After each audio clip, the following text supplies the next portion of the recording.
O conceito mais relevante de sustentabilidade para as grandes organizações e principalmente para a engenharia, ele começou a ser massificado a partir da publicação do relatório Brundtland em 1987.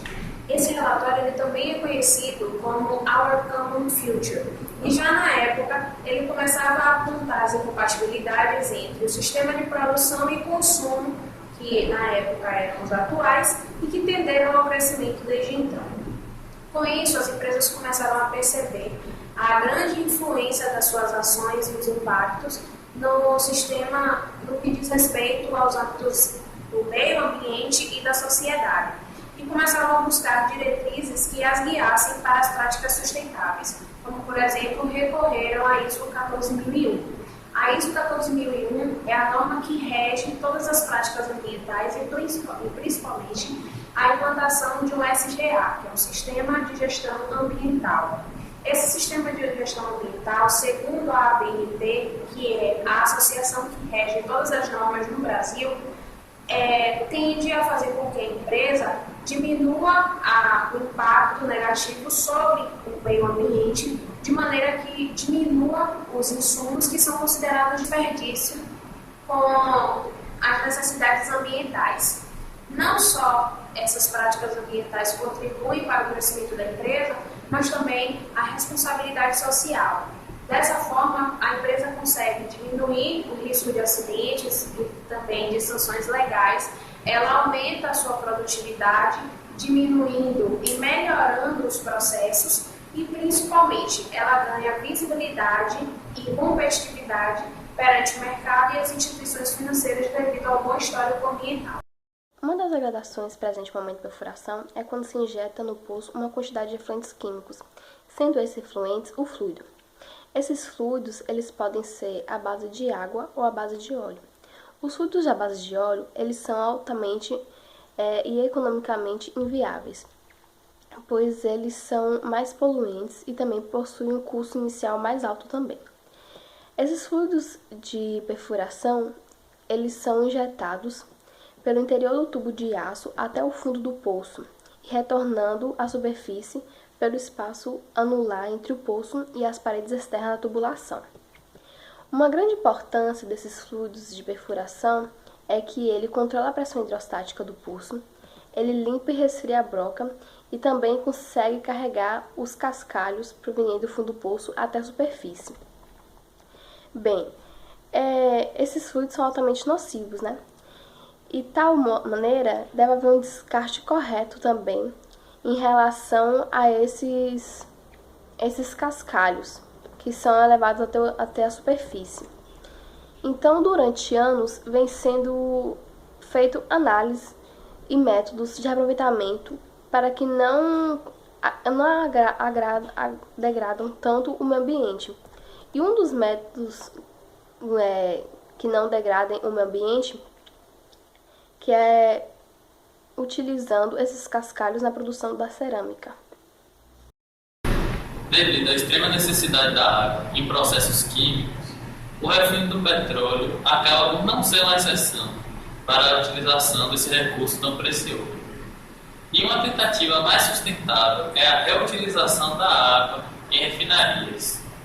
Para que o petróleo possa ser separado dos seus derivados, com uma taxa alta de precisão, que geralmente é o que é desejado pela grande maioria das empresas, é necessário que se utilize muita água para alimentar os diversos equipamentos, seja para gerar vapor, resfriamento, combater incêndios eventuais que podem vir a ocorrer, o consumo humano e também a limpeza. Ou seja, a quantidade estimada de água necessária é o equivalente a 1,2 vezes a mesma quantidade de óleo refinado, em média, ou seja, é uma quantidade maior para uma produção menor. A iniciativa sustentável acerca da operação da refinaria segue um esquema de reestruturamento da refinaria por completo, o que significa excluir canais desnecessários, criar novas ligações entre canais existentes, além de um centro de limpeza da água, para que a mesma possa ser reaproveitada em alguns casos e que possa ser renovada em outros, melhorando assim a eficiência do processo e tornando-o ao mesmo tempo mais ecológico.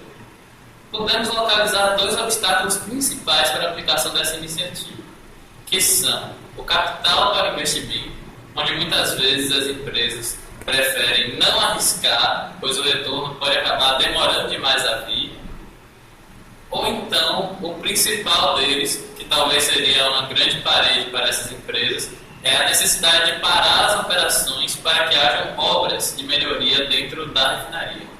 E essas obras não são muito curtas. Ou seja, uma solução possível para derrubar esse muro seria um estudo que possibilitasse um baixo custo, ou seja, em termos de material e mão de obra, que pudesse ser construído em paralelo com a operação da empresa, para que ele pudesse ser ligado no final e em pouco tempo. Assim, a operação daria início com um novo sistema e depois disso seria descartado o antigo sistema. O petróleo é um combustível fóssil que dá origem a inúmeros outros combustíveis utilizados em nosso cotidiano.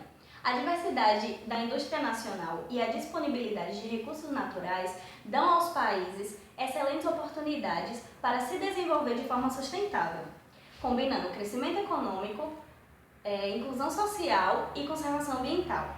Avanços ainda são necessários, mas o caminho já está traçado.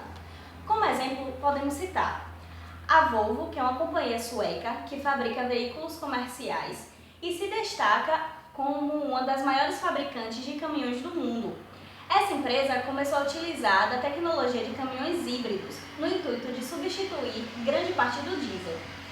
Os caminhões são equipados com motor elétrico e com uma bateria que pode ser retirada e recarregada quando o veículo estiver parado.